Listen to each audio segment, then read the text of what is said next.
어제는 하나님의 은혜를 알라라는 제목으로 말씀을 살펴봤습니다.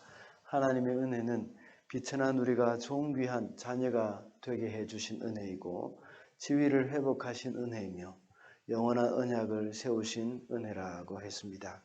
16장에서 유다가 비천한 가운데 있었지만 하나님께서 그들을 다시 회복시켜 주신 것에 대해서 말씀을 하셨습니다. 타락한 유다에 대한 징계와 회복에 대해서 말씀하는 것입니다. 오늘 보면 17장에서도 계속 이어서 말씀하고 있는데 독수리가 나오고 백향목이 나오고 포도나무의 비유가 나옵니다. 10절까지의 오늘 보면 10절까지의 말씀에서는 먼저 두 독수리 그리고 백향목과 포도나무의 비유 내용을 말씀하고 있고 11절부터 가서는 그 비유를 해석을 해주고 있습니다. 이것은 하나님이 예루살렘을 징계하시는 것과 그 징계를 받은 예루살렘의 태도, 거기에 대해서 비유로 말씀하시는 겁니다. 오늘 본문에서는 두 독수리가 나옵니다.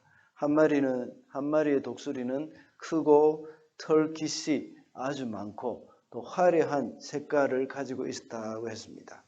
그러나 다른 한 독수리는 크고 털은 많지만 화려하지는 않았습니다.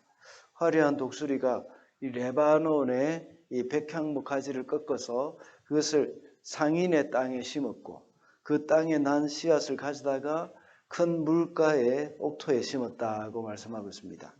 그 씨앗이 자라서 포도나무가 되었는데 그 가지는 독수리를 향하였고 그 뿌리는 독수리 아래에 있었다고 말씀하고 있습니다. 그런데 이 포도나무 가지가 자기를 심은 그 화려한 독수리가 아닌 다른 독수리에게 물을 받기 위해서 뿌리를 뻗었습니다. 그리고 11절부터 여기에 대해서 비유를 설명해 주고 있는데 여기 나타나는 크고 화려한 독수리는 바벨론의 느부갓네살 왕을 가리키는 겁니다. 그리고 다른 독수리는 이집트의 바로 왕을 비유로 가리키는 말씀입니다. 이것은 화려한 독수리가 레바논 백향목의 연한 가지를 꺾어다가 상인의 땅에 심었다고 말하고 있는데 이것은 이 느부갓네살 왕이 여호야긴 왕을 유다 왕 여호야긴을 바벨론의 포로로 잡아갔다는 것을 비유로 말씀하는 겁니다. 그리고 그 씨앗을 물가에 심어서 포도나무가 났다고 했는데 이 말은 이 느부갓네살 왕이 여호야긴을 포로로 데려가고 예루살렘에 시드기야를 왕으로 세웠다는 겁니다. 그런데 이 포도나무가 가지를 뻗고 뿌리가 내릴 정도로 잠깐의 안정을 취했다고 이렇게 말씀하고 있는데 이때의 포도나무가 뿌리를 다른 독수리에게로 뻗었다고 했습니다. 이 다른 독수리에게 뻗어서 자기에게 멀리서 물을 갖다 대어 달라고 말을 합니다.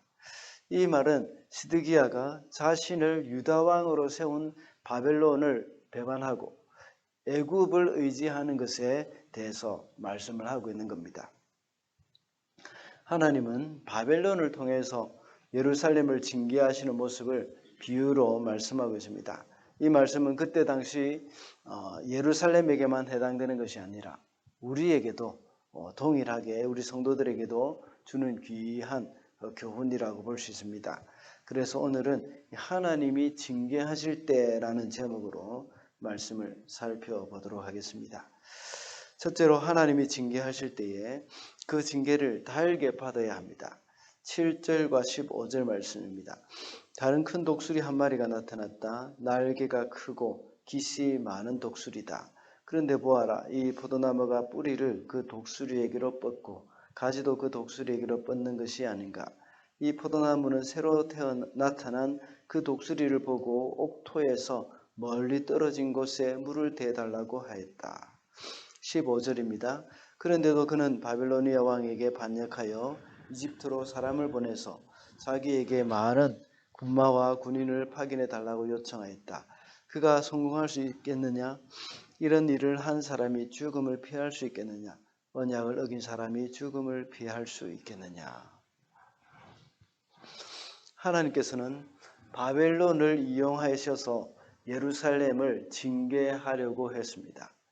바벨론 왕 느부갓네살이 하나님의 도구로 쓰임을 받고 또 유다를 지배하고 있는 것이었습니다. 그런데 예레미야 선지자도 이렇게 말을 했던 것처럼 이 바벨론에 항복을 하고 굴복을 하고 섬겨야 하는데도 불구하고 그들은 그것을 거부하고 오히려 애굽에게 도움을 달라고 요청을 한 것입니다. 하나님의 징계를 거부한 것입니다. 예레미야 선지자가 이미 바벨론에게 항복해라고 말하고 하나님의 징계를 받아들이라고 예레미야서를 통해서 늘 말씀을 했습니다. 그런데 그것을 받아들이지 않은 겁니다. 그렇게 할 경우에 만약에 그 바벨론의 징계를 하나님의 징계를 받아들일 경우에는 비록 바벨론의 지배하에 있게 되지만 평안하게 될 것이라고 했습니다. 오늘 본문 6절에서 그 포도나무가 낮게 퍼지며 자라서 무성한 포도나무가 되었다고 말씀하고 있습니다. 이 말은 어느 정도 한계가 있긴 하지만 안정적인 생활을 했다는 겁니다. 그런데 유다는 바벨론 느부갓네살의 지배를 싫어해서 거기에서 벗어나기 위해 애굽의 도움을 요청한 것입니다. 이것은 바로 하나님의 징계를 거절한 것입니다.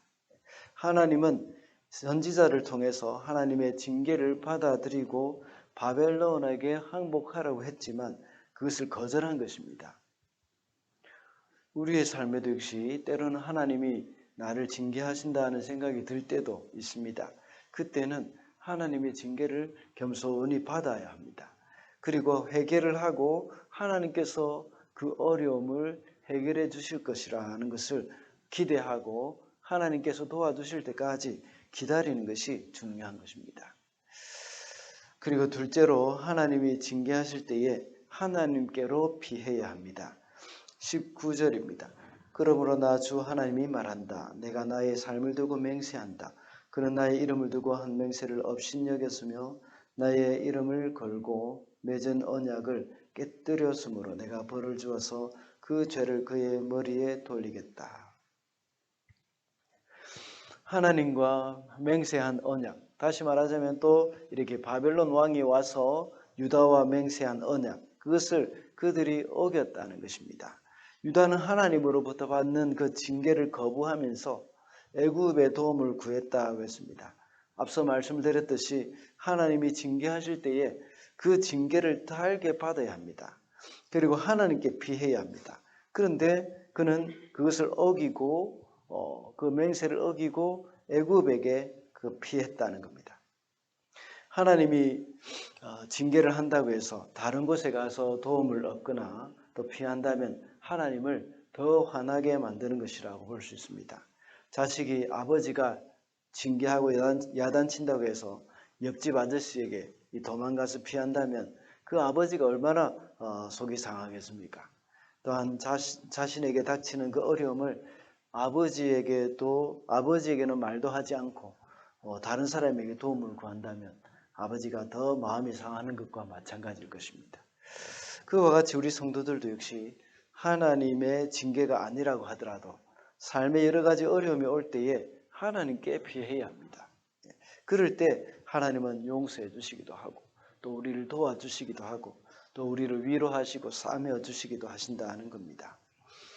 그리고 마지막으로 하나님이 징계하실 때에 하나님이 낮추신다는 것을 알고 낮아져야 합니다.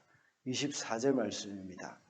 그때야 들의 모든 나무가 나 주가 높은 나무는 낮추고 낮은 나무는 높이고 푸른 나무는 시들게 하고 마른 나무는 무성하게 하는 줄을 알게 될 것이다.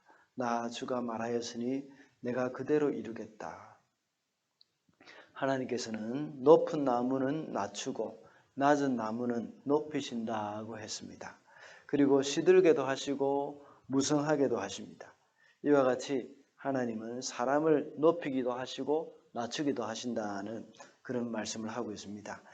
때로는 우리도 하나님으로 인하여 칭찬과 영광이 있어서 높아질 때도 있고 또 하나님이 우리를 낮추실 때도 있습니다. 하나님이 우리를 낮추려고 하실 때에는 우리는 낮아져야 합니다.